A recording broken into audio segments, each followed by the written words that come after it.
बिस्मिल्लाहिर्रहमानिर्रहीम। अस्सलाम वालेकुम नाज़रीन। आज का वीलॉग इमरान खान के नाकाबिले ज़मानत वारंट गिरफ्तारी के हवाले से जो डेवलपमेंट्स हैं वो आपसे शेयर कर लेता हूँ। मैंने आपको कहा था कि सुबह 10 बजे पता लगेगा क्या सूरत हाल होगी। सूरत हाल ये है कि इस्लामाबाद हाई कोर्ट ने जो कहा था कि ट्रायल कोर्ट की डोमेन है इन नाकाबिले ज़मानत वारंट गिरफ्तारी को मनसूख करने की, वहाँ पर दरख्वास्तें। तो ख्वाजा हारिस ने आज सुबह इमरान खान के बिहाफ पे वो दरख्वास्त दी, उस पर बहस भी हुई है। उसका फैसला यह है कि ट्रायल कोर्ट ने वो दरख्वास्त मुस्तरद कर दी है और उन्होंने कहा है कि वारंट गिरफ्तारी मुअत्तल नहीं हो सकते। वो जिन बुनियादों पर कहा है, मुझे पढ़कर बड़ा अफसोस हुआ है। मुझे इस फैसले के अंदर दानिशमंदी नज़र नहीं आई है उस तरीके से जिस तरह से होनी चाहिए अदालती फ़ैसले के अंदर, और इसके अंदर मुझे कुछ फ्लॉज नज़र आए। मैं इस बात का अदराक रखता हूँ कि मैं ख़ुद वकील हूँ और वकालत करते हुए मुझे 16 साल हो गए हैं। मैंने LLB ऑनर्स किया, बारेट लॉ किया लिंकन्स इन से, और हम समझते हैं वकील के lawyers are suppose to be the guardians of constitution and democracy and rule of law.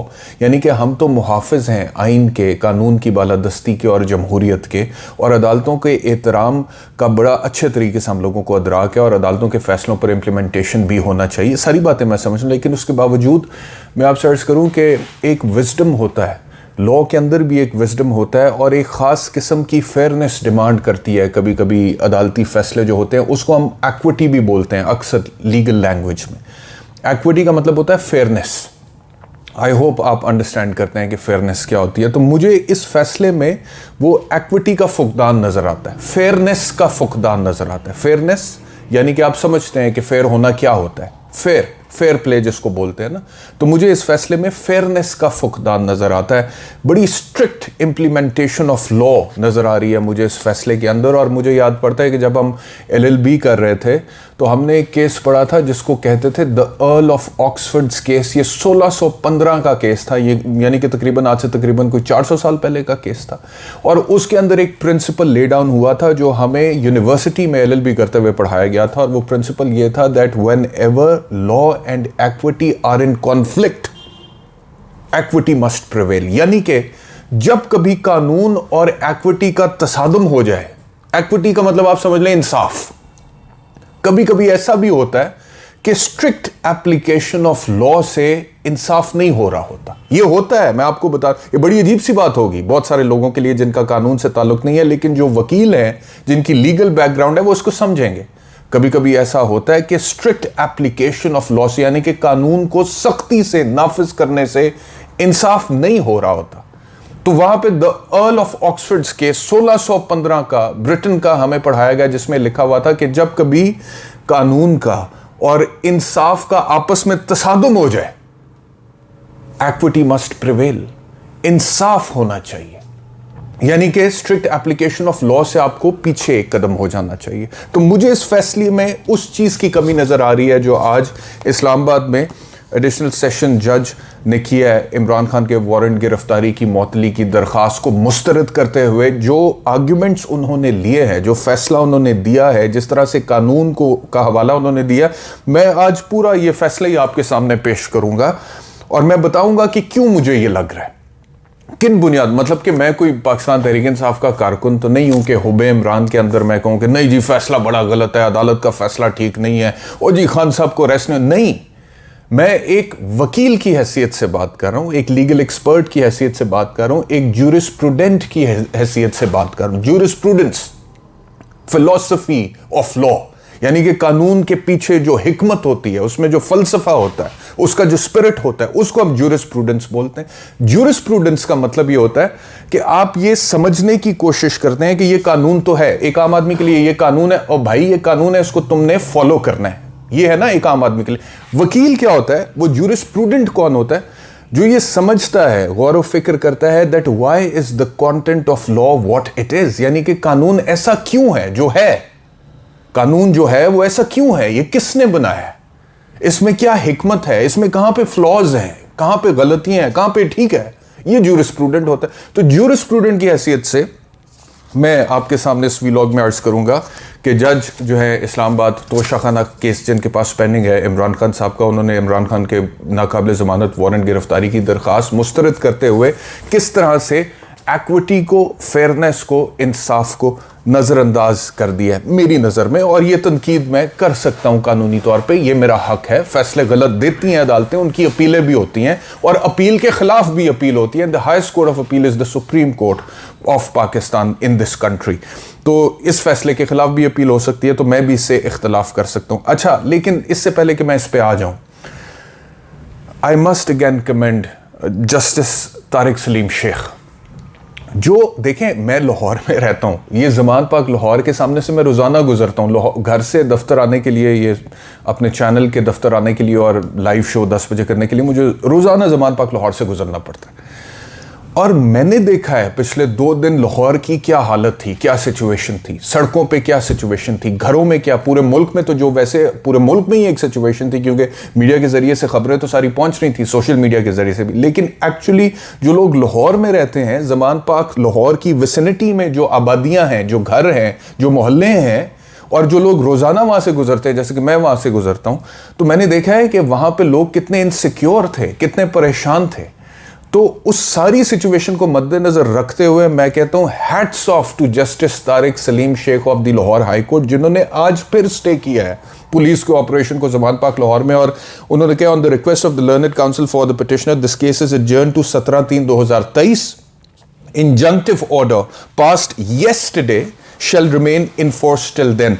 यानी कि जो कल उन्होंने स्टे कर दिया था, पुलिस के ऑपरेशन को होल्ड कर दिया था कि आप नहीं कर सकते, उन्होंने कहा है कि कल तक मैं इसको मजीद एक्सटेंड करता हूं। अब ये जो फैसला इस्लामाबाद ट्रायल कोर्ट ने आज दे दिया है तोशा खाना में, जिसमें उन्होंने मुस्तरद कर दिया दरखास्त मौतली की, वारंट्स की, इसके बाद ऑपरेशन दोबारा शुरू हो सकता था सुबह दोपहर को जब ये फैसला आ गया, या शाम को, तकरीबन शाम के, ये ऑपरेशन दोबारा शुरू हो सकता था। लेकिन अगर ऑपरेशन को कोई चीज़ इस वक्त दोबारा होने से रोक रही है तो वो Lahore high court justice Tariq Saleem Sheikh का ये फैसला है जो कि मैंने आपको पढ़ के सुनाया। अब इसके अंदर कोई लंबी चौड़ी डिबेट नहीं है लॉ की, कोई लंबे चौड़े केस लॉज नहीं है, कोई सेक्शंस का हवाला नहीं है सीआरपीसी का, लेकिन इसके अंदर एक विजडम है। मैंने तारिक सलीम शेख साहब को उस दिन भी सुना, उन्होंने कहा, I want piece in the city. हो क्या रहा है इस शहर में, पीएसएल हो रहा है, इतनी चीजें हैं, ये हो क्या रहा है शहर में, मतलब कि एक वारंट गिरफ्तारी को अमल दरामद करने के नाम पे ये क्या हो रहा है। आज उन्होंने पाकिस्तान तहरीक इंसाफ वालों की भी थोड़ी क्लास ली है, जो रिमार्क्स मेरे सामने आए हैं, और वजह तौर पे उन्होंने कहा है कि आप बैठें, इन चीज़ों को देखें, कानून की इंप्लीमेंटेशन करें, लेकिन इसमें विजडम है जो मैं आपको कह रहा हूँ। अच्छा, अब आ जाते हैं वापस इस्लामाबाद ने के कोर्ट ने जो फैसला दिया, और उन्होंने कहा जी मअतल नहीं हो सकते हैं, इमरान खान को पेश करें। किन बुनियादों पे?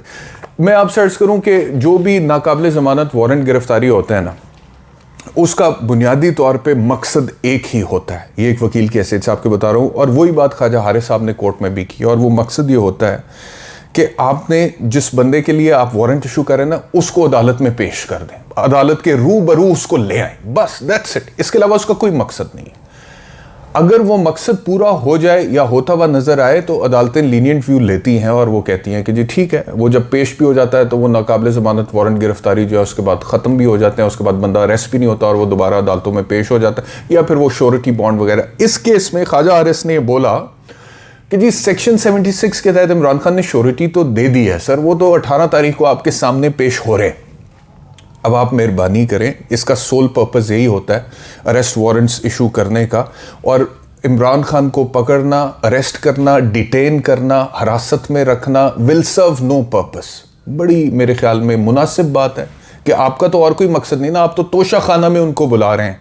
तोशा खाना चलो मान लिया जी, बहुत बड़ा केस है, उसमें आप बुला रहे हैं। मकसद ये है कि आप सिर्फ कहते हैं कि वो अदालत के सामने पेश हो।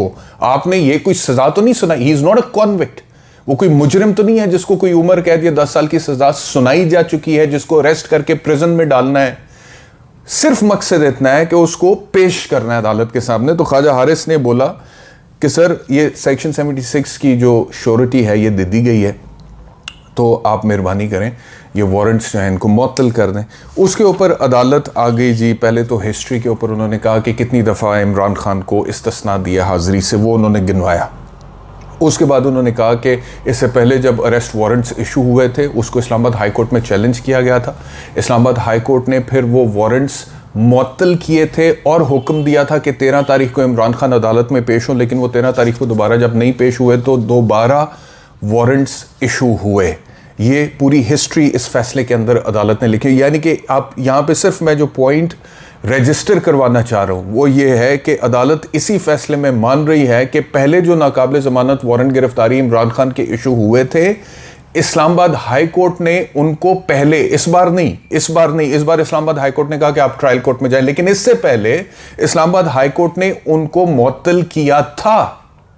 यानी कि कोई तो कानून मौजूद है जिसके तहत इस्लामाबाद हाई कोर्ट ने मुअत्तल किया था, और अगर इस्लामाबाद हाई कोर्ट कर सकता है तो उसी कानून के तहत ट्रायल कोर्ट भी कर सकता है, सुप्रीम कोर्ट भी कर सकता है और हाई कोर्ट भी कर सकता है। मतलब कि कानून का इतलाक तो तमाम अदालतें कर सकती हैं, सिर्फ इस्लामाबाद हाई कोर्ट तो नहीं कर सकता। तो मैं सिर्फ यहां पर यह रजिस्टर कराना चाह रहा हूं कि एक कानून है, मौजूद है, जिसके तहत नाकाबिल जमानत वारंट गिरफ्तारी मुअत्तल हो सकते हैं, और पहले किए भी इस्लामाबाद हाई कोर्ट ने, और अदालत के इस फैसले में भी लिखा हुआ है। लेकिन आगे फिर अदालत अपने फैसले में यह कहती है कि जी ये जो सेक्शन 76 की अंडरटेकिंग इमरान खान ने दी है, और पहले जब मुअत्तल हुए थे तब कोई अंडरटेकिंग भी नहीं थी, लेकिन अभी अदालत कहती है जो 76 की अंडरटेकिंग इमरान खान ने दी है ये तो बेलेबल अरेस्ट वारंट्स पे अप्लाई करती है, नॉन बेलेबल अरेस्ट वारंट्स पे तो अप्लाई नहीं करती है, तो इस वजह से इसका तो कोई फायदा नहीं है। फिर उन्होंने कहा जी कि इसके ऊपर तो सेक्शन 75 का इतलाक होता है। अब सेक्शन 75 के हवाले से खुद अदालत ये मान रही है कि it is provided in section 75 sub section 2 CRPC that every such warrant shall remain in force, यानी कि इस तरह का हर वारंट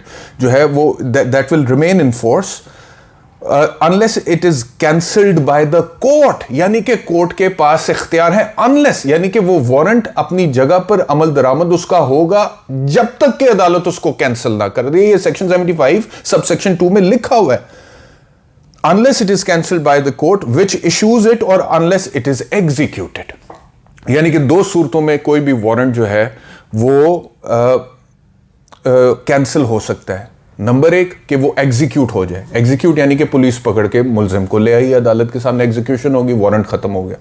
दूसरा ये कि अदालत खुद उसको कैंसिल कर दे, ये यहां पे लिखा हुआ है। तो अदालत ने जो कहा ना जी कि वो बेलेबल अरेस्ट वारंट, तो bailable non bailable, the fact of the matter remains के पहले इस्लामाबाद हाई कोर्ट ने नॉन बेलेबल अरेस्ट वारंट्स को ही खत्म सस्पेंड किया था ना सर, तो अभी भी कर सकते थे, लेकिन अभी आपने कहा कि उसका इतलाक नहीं होता। फिर सेक्शन 75(2) का हवाला अदालत खुद दे रही है, और ये मैं अदालत के फैसले से पढ़ के आपको बता रहा हूं। आगे चलते, अदालत ने कहा जी कि ये श्योरिटी किसी काम की नहीं है जो इमरान खान ने दी है।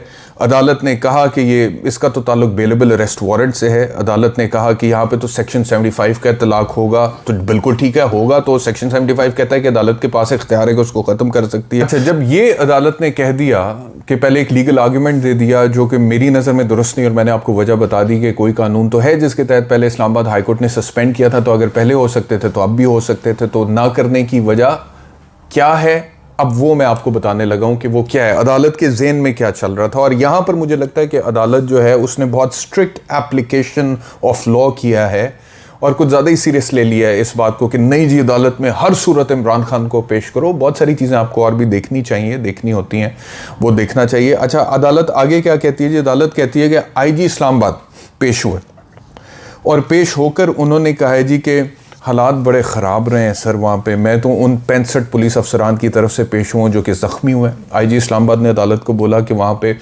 गाड़ियाँ जो हैं वो जलाई गई हैं इमरान खान के पैरोकार जो फॉलोअर्स हैं उनकी तरफ से। फिर अदालत ये कह रही है कि ये जो एप्लीकेंट है इमरान खान, ये चेयरमैन पाकिस्तान तहरीक इंसाफ हैं और इनको वारंट्स को एग्जीक्यूट कराने के लिए अदालत खुद ये मान रही है अपने ऑर्डर के मिलियंस ऑफ रुपीस खर्च हो गए, करोड़ों रुपया खर्च हो गया, करोड़ों रुपया इसको एग्जीक्यूट कराने के लिए। और ये सारी बातें अब अदालत जो है ना, अदालत के जहन में कहीं बैठ गई हैं, in some corner of the mind of the court, कि भाई ये IG ने आके बोला है कि पुलिस वाले भी ज़ख्मी हुए हैं, गाड़ियाँ भी जो हैं वो जलाई गई हैं और ये फॉलोअर्स जो हैं उन्होंने वारंट एग्जीक्यूट नहीं होने दिए, करोड़ों रुपए भी खर्च हो गए हैं, तो कौन है भाई इमरान खान? ये मुझे लग रहा है माइंडसेट, ये मुझे लग रहा है। तो यहाँ पे अदालत अब स्ट्रिक्ट एप्लीकेशन ऑफ लॉ की तरफ आ गई है। और फिर अदालत कहती है सेक्शन 42, वो कहती है जी public is bound to assist police. उन्होंने ज़ाब्ता फौजदारी सेक्शन 42 का हवाला देके कहा है कि जी ये पब्लिक का तो काम है कि वो पुलिस को असिस्ट करे। और सेक्शन 42 क्या कहता है? सेक्शन 42 ये कहता है कि public when to assist magistrate and police every person is bound to assist a magistrate or police officer reasonably demanding his aid in taking or preventing the escape of any other person whom such magistrate or the police officer is authorized to arrest। यानी कि police जिसको arrest करने का इख्तियार रखती है, public को, आवाम को तो चाहिए कि वो पुलिस को सपोर्ट करे। तो अदालत जो है वो एक तरह से पब्लिक को कन्विंस करने की कोशिश कर रही है, कानून का हवाला देके सेक्शन 42 का, कि पब्लिक को तो सेक्शन 42 के तहत पुलिस को असिस्ट करना चाहिए कि इमरान खान को पुलिस अरेस्ट कर ले। एक तो ये हवाला दिया अदालत ने। दूसरा हवाला उन्होंने दिया सेक्शन 46 का। सेक्शन 46 कहता है पुलिस में use all means necessary to effect the arrest as per section 46 CRPC। यानी कि ये कहता है कि पुलिस जो है वो तमाम नेसेसरी मेजर्स ले सकती है किसी को गिरफ्तार करने के लिए, तमाम नेसेसरी। यानी कि अब इसमें बहुत सारी चीज़ें आ गई ना कि आपने अरेस्ट करना है तो तमाम नेसेसरी मेजर्स, यानी कि जिस हद तक कानूनी तौर पर आप जा सकते हैं। वैसे हम तो वकील हैं, हमने तो बड़ा देखा है यहाँ पे, जब अरेस्ट करना हो तो कानूनी तौर पे तो छोड़े, गैर कानूनी तौर पे पुलिस वो हरकतें करती है लोगों को अरेस्ट करने के लिए। मतलब कि मिसाल के तौर पे एक शख्स के खिलाफ केस है, उसके बाप को पकड़ लेगी, उसका तो कसूर नहीं है, ये गैर कानूनी है, उसके भाई को, उसके बेटे को, उसकी बीबियों को पकड़ लेगी, घर में तोड़ फोड़ कर देगी, ज़बरदस्ती घुस जाएगी। इस तरह की हरकतें पुलिस करती है। This is not permissible under the law. इस वजह से लिखा होता है यूज़ ऑल मीन्स नेसेसरी, और जो कि लीगल भी हो। तो अदालत ने सेक्शन 46 का हवाला दिया है कि पुलिस जो है उसको तमाम नेसेसरी मेजर्स लेने चाहिए इमरान खान को अरेस्ट करने के लिए। फिर आगे अदालत सेक्शन 47 का हवाला दे रही,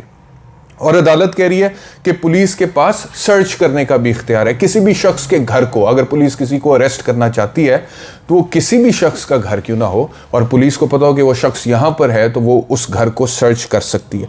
तो एक तो कानून के ये हवाले दे रही है अदालत के जी ये बड़े ज़रूरी है इमरान खान को अरेस्ट करना, और ये देखें कानून जो है हमारी सपोर्ट में। आगे अदालत कहती है कि इस आदमी ने, जिसका नाम इमरान खान है, ये जो एप्लीकेंट है, ये जो कुछ हुआ है उससे dignity and writ of the state challenge हुई है। यहाँ पे भी मुझे लग रहा है कि अदालत कुछ ज़्यादा, बहुत मतलब कि एक आप कह सकते हैं कि अदालत ने इस चीज़ को बहुत सीरियसली ले लिया है कि वन वे और दी अदर इस शख्स को गिरफ्तार होकर अदालत में पेश होना चाहिए हर सूरत में। अब मैं बताऊंगा आगे जाके कि किस तरह मुझे इसके अंदर जो एक एक्विटी का एलिमेंट रिक्वायर्ड होता है इन अ जजमेंट, इन एन ऑर्डर, या फिर जूरिस्प्रूडेंस के अंदर उसका फुकदान नज़र आ रहा है।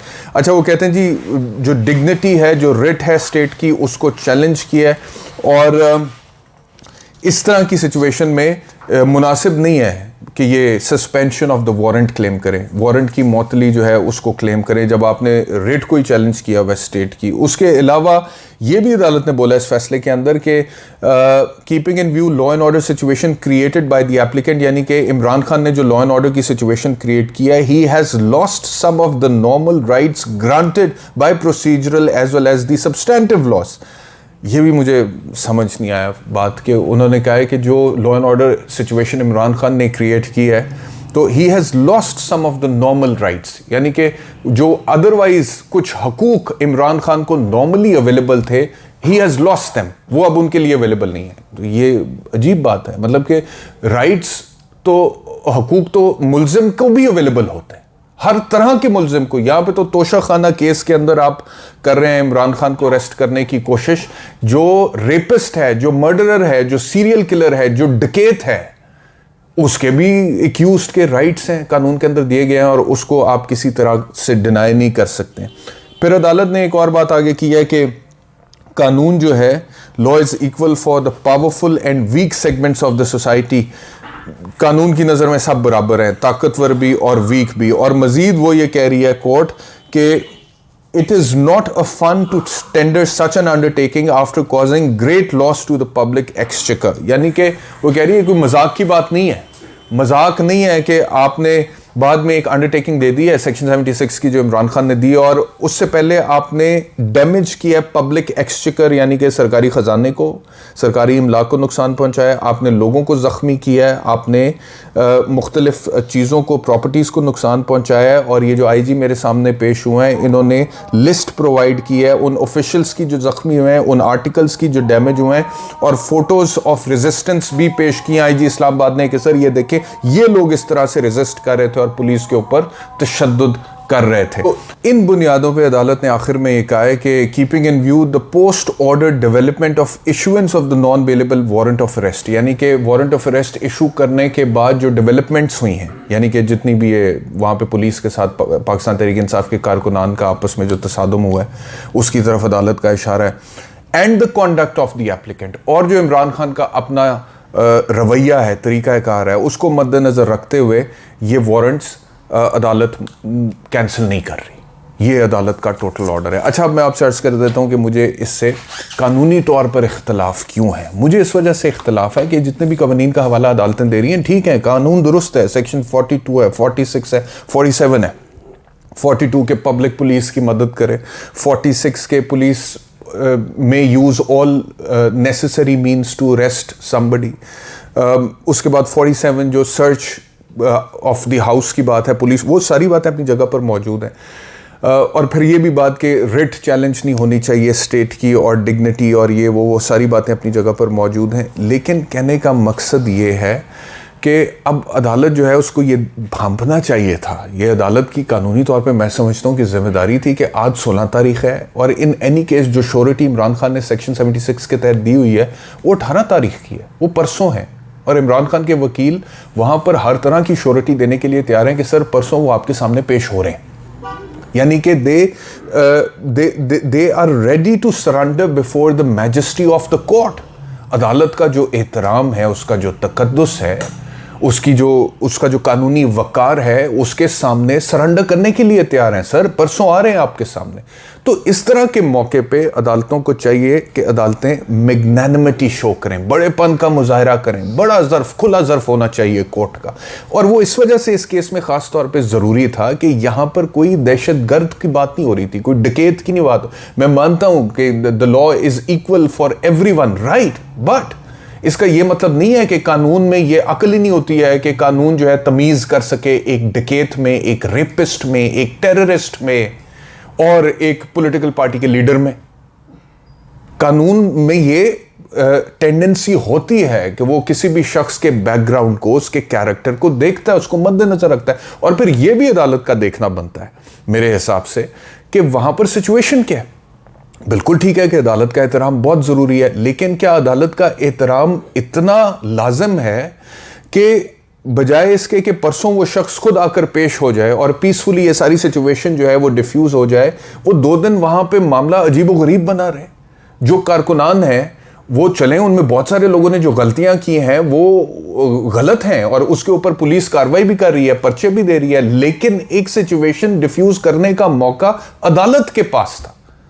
अदालत के पास था। वहां पे लाहौर में जो सिचुएशन है, वहां पे जिस तरह से एक तसादुम हो रहा है, एक कैफियत है, वहां पे पुलिस वाले जख्मी हो रहे हैं, पीटीआई वाले जख्मी हो रहे हैं, जितने मामलात वहां पे खराब हुए हैं, पूरे शहर में एक अजीब सेंस ऑफ इनसिक्योरिटी वहां पर है, और पीटीआई वालों को लग रहा है कि ये तोशा खाना के हवाले से हमारे लीडर को कॉर्नर किया जा रहा है, इसको अरेस्ट करेंगे तो ये मामला यहां पर खत्म नहीं होगा कि तोशा खाना की ट्रायल कोर्ट में पेश करके उसके बाद वहां पे वो श्योरिटी बॉन्ड्स देंगे, वो रिलीज कर देंगे। उनको ये नजर आ रहा है कि इसके पीछे हुकूमत की पूरी मिशनरी मौजूद है, स्टेटस को की पूरी मिशनरी मौजूद है, और वो इमरान खान को पकड़ेंगे तो इसमें अदालत के सामने पेश करने से पहले 10 और मुकदमात जो अदरवाइज पाकिस्तान तहरीक इंसाफ वालों का मौक़िफ़ है कि वो गलत हैं, झूठे हैं, बोगस है, दहशतगर्दी से लेके बगावत तक, उसमें इमरान खान की गिरफ्तारी डालेंगे, फिर इमरान खान को किसी दूर दराज जेल में फेंकेंगे, फिर एक केस में जमानत कोई अदालत देगी तो दूसरे केस में गिरफ्तारी डालेंगे, दूसरे में देगी तीसरे में गिरफ्तारी डालेंगे, तीसरे में जमानत मिलेगी